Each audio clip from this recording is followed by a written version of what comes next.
Hey, what's up everybody? Welcome back to Unparalleled Universe for another action figure review, and today we're taking a look at the brand new Marvel Legends Iron Spider Spider-Man. But before we get into the review, I want to give two huge shout outs. First off, shout out to E. Rivera because he's the one who hooked me up with this figure. He ended up with a couple of them early on and he offered one to me and he sent it out very quickly. So thank you so much, I really do appreciate it. Also, be sure to check out his review of this figure. It's on his channel now. And then for the second shout out, I want to give a huge shout out to D Amazing because D Amazing got to do one of the early Hasbro reveal slash reviews, and he did a great job of showcasing how awesome this figure is and getting us all hyped up for it. So shout out to D, shout out to E, and let's go ahead and get right into this. So starting off with the packaging, it does come in that new style of packaging that's all plastic free, 100% cardboard and all that good stuff, and I understand why they have to do it, but it does kind of suck because we can't really see the figure. We can't like look for good paint applications or any of that.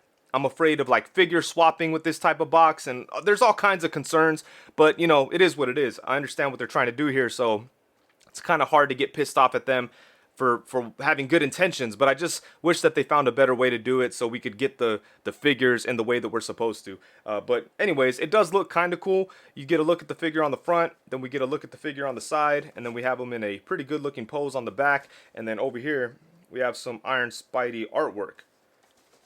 And then on top, we do get the 60-year, or Spider-Man 60 Amazing Years sticker, so that's cool. But yeah, you know, not a whole lot going on with the packaging. It's not the most exciting thing ever because we can't see the figure. It just kind of feels, I don't know, I don't feel the magic when I'm holding this packaging. But you know, it's not about the packaging, it's about the figure. So enough about this box. Let's go ahead and get Iron Spidey out and take a look. Alrighty, so right out of the box, Iron Spidey is a very, very impressive figure. I think that Hasbro did a really great job on this guy. And it's funny, man, because with Hasbro, every now and then they come out with a figure that just feels so much better than everything else they put out, you know? And it's not like a high percentage of those type of figures, but every now and then they just come through with something crazy. You know, things like a lot of their comic book Iron Man figures, or in my opinion, Lizard is up there. You know, Kang, Ultron, a lot of their villains, Captain America. Every now and then they just put something out that feels way better than the rest of what they're doing. And Iron Spider-Man is definitely in that same category. This guy feels really, really nice. They did a great job with the metallic paint work. I love like the candy red. It's very accurate to the comic. In the comic, he looks like he's shiny, you know, and this figure definitely captures that very well. The arms are awesome too. They're very sturdy. Unfortunately, there are a couple of points where I think they could have put some joints and they didn't. But you know, aside from that, I really like the way they did the arms. They look good on the figure. They don't feel like they're gonna flop around or anything, and they're pretty awesome. I don't know if they could really support the weight of the figure. You know, there's that iconic artwork of Spider-Man kind of hanging out above or like hovering over the Captain America shield, and it's like covered in spider webs, and the Iron Spider arms are kind of holding him up in the air. I don't know if you could do that with this. Especially because I just feel like these things will slide around. If you have them like on a flat surface, they're just, the weight of it is just going to push them out, you know. So you could probably make it work if you find a way to secure these onto the ground. But yeah, anyways, just like right out of the box, it'd be kind of hard to achieve that pose on a flat surface. But aside from that, I think these legs are very sturdy and they look good, man. It kind of threw me off at first because there was only 3. I was like, damn, what the hell? But then it was like, oh yeah, that's how it looked in the comic. But yeah, so you can't really get mad at that. But this is a great looking figure. I love the metallic red is so beautiful. The gold. Yeah, this is man, I like it a lot. There are some articulation choices that I wish were a little bit different, but you know, for the most part, I think this is an incredible figure. You know, this is the kind of stuff I want to see from Hasbro 100% of the time. If they did like this quality with every single release, they'd be straight killing it. But yeah, this is great, man. I'm really happy with the way this turned out. But let's get in close and take a look at the details because they did a great job on the sculpting and the paint and the overall look of Iron Spider, man. They killed it. So Iron Spider has a very sleek and simple design. It's much less complicated than classic Spider-Man that has like different colors and a bunch of web lines and all kinds of stuff. It's much more simple on Iron Spider, and I've always been a big fan of it. I think it looks so cool. Starting off here at the head, this is a nice looking head sculpt. Not a whole lot going on, but the eyes are actually sculpted on, so that's awesome. They're not just painted, but they look really good. They've got that gold color that looks nice. Moving down into the body here, this is like my favorite part. Look at all that shiny red and gold. That looks amazing. Hasbro, man, they did an incredible job on that. That's beautiful stuff there. And I love the spider logo. And all these little gold pieces are sculpted on. Nothing is just painted. Everything is sculpted on this figure. So that is awesome, man. This is the kind of stuff I want to see from Hasbro all the damn time because this is amazing. Look at that. It's beautiful. And then we do have pinless joints here at the elbows and at the knees. Woohoo! Good stuff there. Got some gold down here, which looks really nice. Gold gauntlet things or whatever, bracelets, not really gauntlets, but those look good. And yeah, man, look at that. That is so awesome. And then taking a look at the spider legs, these have some pretty good sculpting work too. And they're not quite as shiny as the rest of the figure, but they don't look like not shiny. They're just not as shiny. There's a little bit of a shine to them. And I like the way they plug into the back too. That's perfect there. But yeah, this is a beautiful looking figure. And then for accessories, Iron Spider doesn't really come with a whole lot, unfortunately. He only comes with 2 different sets of hands. So first off, we have a pair of fists, and then we have a set of thwip hands. And I do appreciate that he came with 2 sets of hands, but I really think they could have given us a little bit more. Maybe like some open hands, or just all, there's all kinds of different hands you could give Spider-Man. But not only that, it would have been nice to get like an unmasked head or something, especially at this price, because this figure is like $33.99, I think it is, on HasbroPulse.com. So it would have been nice to get a little bit more accessories in there with Iron Spider. And because he doesn't come with any unmasked heads of his own, I figured I would give you a look at a couple of unmasked heads on this body. So first off, I have the unmasked head from the Zombie Hunter Spider-Man from the What If wave. And I think this looks pretty good. I'm a fan of this head sculpt, and I think it looks good on this body. And it kind of fits the way that Peter Parker was written in Civil War. In my opinion, he was kind of written like a little naive and kind of younger than he was at the time. He was kind of easily influenced by Tony Stark and stuff like that. So I don't know. I think this head sculpt kind of works for that kind of vibe. So I like that. And then the other head I have here is the one that came in the recently released Renew Your Vows 2-pack. And that looks awesome. Yeah, that looks really good. And this is very similar to a lot of the Peter Parker heads that Marvel Legends has put out, but I think this has got to be like one of the best ones. But I think it works really well on this body. So it would have been nice if Iron Spider came with his own unmasked heads, but if you have any of the previous unmasked Peter Parker heads, you could make something work. And then now for some size comparisons, here we have Iron Spider alongside the Renew Your Vows Spider-Man and Spinneret. And having Iron Spider alongside this Spider-Man kind of makes me feel like Iron Spider is slightly smaller than he should be. Just a little bit. Not so much so that it's like distracting or that I would say that he's out of scale or anything, but having him next to this Spider-Man just kind of makes me realize he's a little on the small side, but it's fine. And then next up we have him alongside the Marvel Legends Armored Spider-Man and the Marvel Legends Cyborg Spider-Man. And I just love having all these different versions of Spider-Man. Spidey is one of those characters that I'm always down for different versions as long as they're well done, As long as like the different companies keep killing it with Spider-Man, I'm like all in. I think that it's so cool to have all these different versions, and all of them are like iconic, and they're all like Peter Parker, or like in this case, but even like Miles and Miguel are awesome to have on that same like Spidey level. But yeah, it's so cool just to have all these different versions of Spider-Man on the shelf. And speaking of Miles and Miguel, here we have them alongside the Sentinel Into the Spider-Verse Miles Morales Spider-Man and the Mezco 112 Collective Spider-Man 2099. And Hasbro needs to stop fucking around and give us a really good Spider-Man 2099. I know they've given us like a couple in the past, but I need a good classic Spider-Man 2099. The one they did on the Pizza Spider-Man body is one of the most disappointing figures in the last couple years. But they could do it, man. Seeing like what they did with Iron Spider and the Renew Your Vows Spider-Man, it just really gives me faith that they could do a really dope Spider-Man 2099. But for whatever reason, they haven't done it. As if he's not one of the coolest versions of Spider-Man. Come on, Hasbro, get on it. And then now here we have him alongside the Marvel Legends 20th Anniversary Captain America. And damn, I think he looks awesome next to him. I really like the way they look together. And then over here, this Iron Man figure is another example of like Hasbro operating at a higher level. Like this figure is so dope. Like in my opinion, I said in my original review, this kind of feels like an import figure. And I think that Iron Spider's kind of in the same class as him. But when I see these guys together, it really makes me want a new Extremis Iron Man, or Extremis, I don't know how to pronounce it. But yeah, we need a new one. Hasbro made one back in the day that was actually pretty good, but he was way too small. I have him. I have no idea where. But I like that figure quite a bit. But I think that Hasbro can make an incredible one, especially if they put in the same effort that they did on this Spider-Man and this Iron Man. So I predict that we'll see that pretty soon, especially since they just gave us this this Iron Spider. I think that we'll get that version of Iron Man sooner rather than later.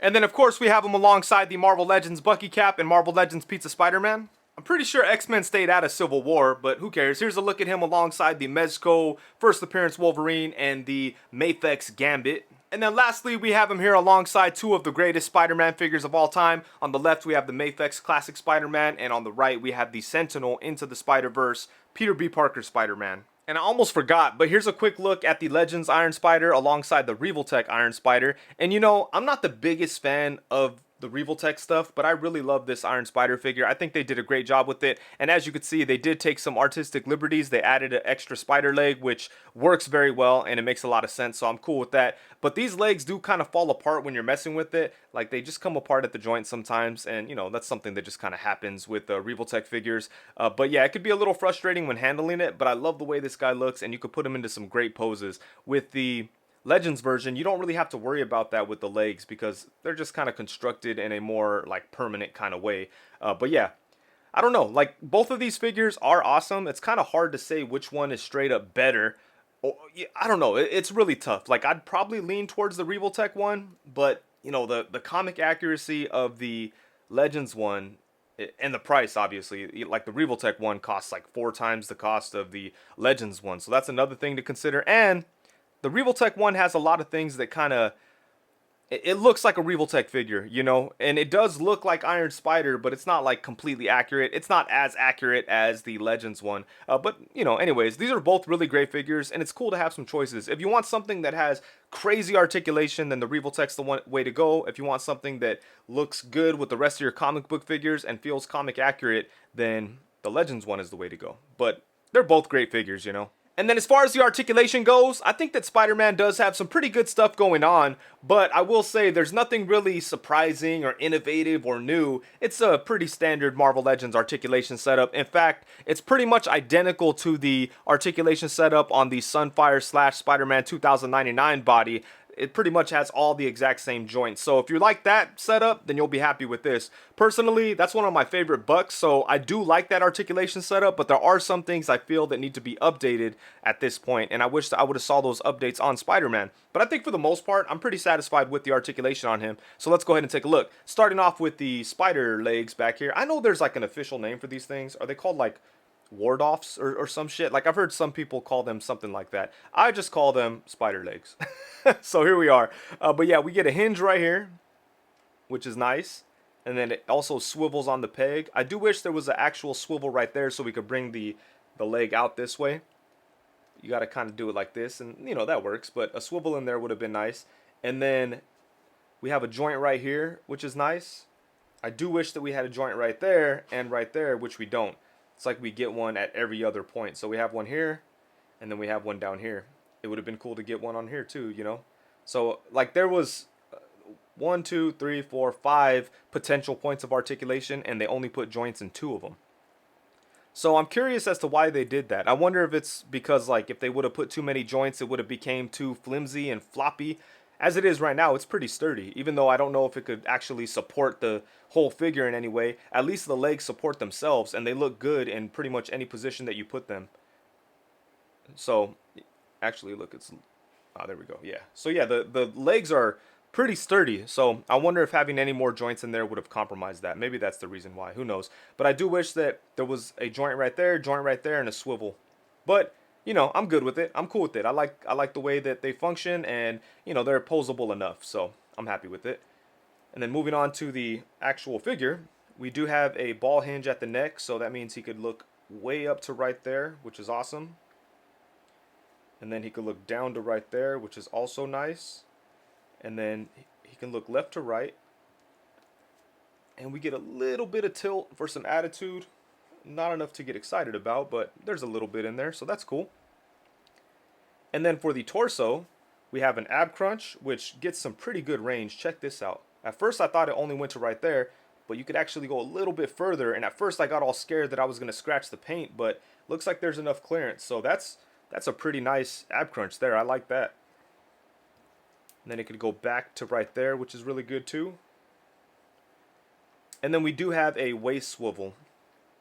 And I'm a little conflicted on the waist because I kind of feel like maybe they should have put a ball joint in there, kind of G.I. Joe style, because the swivel kind of leaves weird cuts when you spin it, but it's not too bad on Spider-Man. Like, you're not going to spin it that far. You're probably only going to spin it to about right there, and you're going to have him like swinging or crunching or doing weird stuff, so you're not going to notice like the splits too much. I mean, the sharp edges. But I think a ball joint would have just prevented that in general, so I don't know. At first I was like, man, they should have put a diaphragm cut, but if they did, like, they would have destroyed the design right here, and that would have sucked. So I'm happy that they went with the ab crunch because the design of the spider works really well with that. It's very seamless and looks good. But I don't know. I'm a little conflicted on the waist. I'm fine with the waist swivel, but a part of me just kind of thinks a ball joint would have been a little better. But as it is, I'm good with it. And then for the arms, we do have a butterfly joint that is okay, but it's a little like restricted. So I don't know if I'm gonna have to cut some shit up in there to make it work a little more or what, but it doesn't really move as much as I feel that it should. But you can get his arm in front of him to about right there for some punching poses. Actually, I feel like it works a little better on this arm. Yeah, that works.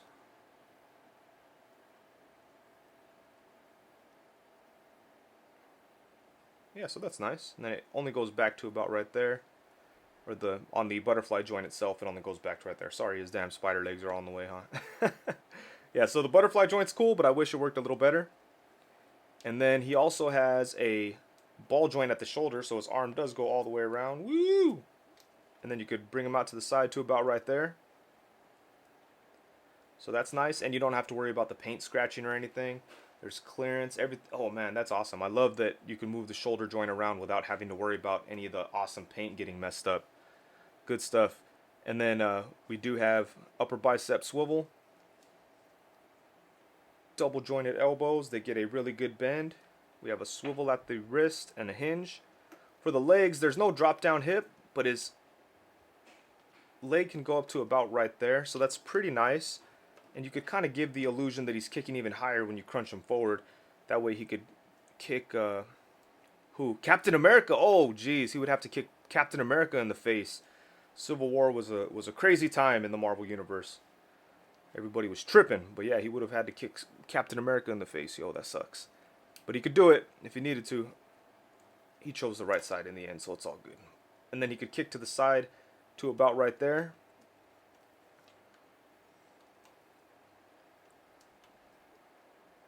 Again, you got to use the ab crunch to make it a little bit more dramatic. If that works, yeah, that's all right. And then it only goes back to about right there, so it doesn't move back too much. But he does have upper thigh swivel, which is awesome. And then he gets double jointed knees. Bam, they get really good range. Look at that. It's a really good bend there. He has lower leg swivel. And then at the foot, could go forward to right there, bring it up to right there, and then we have rocking ankles. Yeah, so some of the joints could definitely, they need a little bit more range. Like, the joints are there, but they're just not as functional as they should be. Mostly these butterfly joints. You still get a little bit out of it, but I really wish that you got a little bit more. But yeah, I think the articulation is really good on this guy. And the one thing that I thought was going to bug me, which is the waist, doesn't really bug me too much because when I'm posing him around, I really don't see those sharp edges too much. So I think it's alright. And the spider legs have a good amount of posability.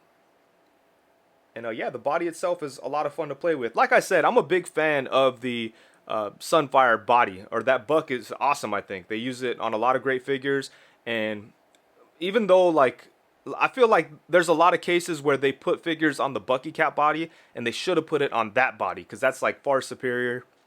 It's a whole lot of fun to play with, and it looks good.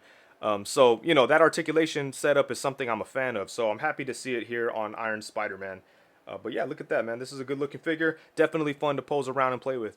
Alright, so overall, at the end of the day, when the smoke clears, the dust settles, and it's all said and done, I think that Hasbro did a great job on this guy. I'm really happy to finally have an updated Iron Spider because it's been a very long time. I do have the Revoltech one and I enjoy that one quite a bit, but it's nice to have one that fits in very well with Marvel Legends. They haven't done one since like, I don't know, like the early days of Hasbro. They did one back in the day. Again, I have that one somewhere too, but it just wasn't very good. It was really skinny and it just wasn't a good figure. But this one right here is awesome, and I think that Hasbro is doing a great job with all this new Spider-Man stuff. Hopefully they continue to do so because, you know, Spider-Man is like a gold mine. You can make Spider-Man characters until the end of time, and as long as they're good, people will be interested, myself included. So I'm happy to see that they're doing good stuff with Spider-Man for his 60th anniversary. I'm happy they finally updated this suit, and hopefully we get a new Spider-Man 2099 that's as good as the recent Spider-Man stuff. And what other versions of Spider-Man would you guys like to see? At this point, I feel like they've done all the main versions. I can't really think of any more that need like huge updates. Actually, one just came to mind. Man Spider. They made a Man Spider in the Toy Biz days, and that thing was awesome. I would love to see Hasbro do it like in a Build-A-Figure or like a deluxe figure.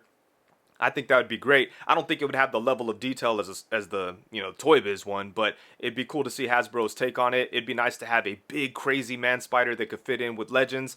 Yeah, that would be awesome. And also, the 6-arm Spider-Man is something that needs an update.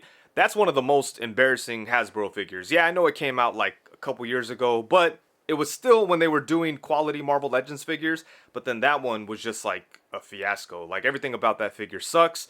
That's something that really needs an update. So yeah, I guess there are a couple of different versions of Spider-Man that do need updates. So hopefully Hasbro continues on because they're killing it. I really like the way this guy came out. Pretty much everything about it is awesome. Like, I love the way he looks. Articulation is pretty good. Like I said, I do kind of wish there was a ball joint at the waist, but you know, I'm not really tripping off it too much. I think for the most part, I'm satisfied with the articulation and the playability and fun factor on this guy. And I think they did a pretty good job with the spider legs too. It would have been nice if there was a couple of more points of articulation, but I kind of understand why they didn't overdo it. It would have made them too flimsy. As it is right now, I think they are pretty cool, and you could definitely use them to kind of prop them up if you want to, or put them into different poses and things like that. It's kind of hard on a super flat surface, but if you have a surface that has some texture, you could definitely get those legs to kind of hold them up in the air. So I think that's dope. But one of my absolute favorite things about this figure is the beautiful sculpting work on the body. I think they did a great job with the spider logo on the chest. It looks amazing. More accessories would have been cool too, I guess, you know, like extra hands. I'm happy that he came with 2 pairs of hands though. You know, we got the fist and the thwip hands. That's all we really need, but it would have been cool to get like some open hands and different types of things. But yeah, you know, small little gripes. Aside from that, I think this is an awesome figure, and I like it a lot. I'm very happy with it, and Hasbro did a great job. And with that, I think that's it. Thank you so much for watching. Please be sure to like, comment, subscribe, and all that good stuff. Also, be sure to hit the bell notification so you know every time that I go live. And if you're not aware, I do go live every Tuesday at 7 p.m. and every Friday at 7 p.m. So come through, let's talk about toys and get weird. Thank you very much. Peace.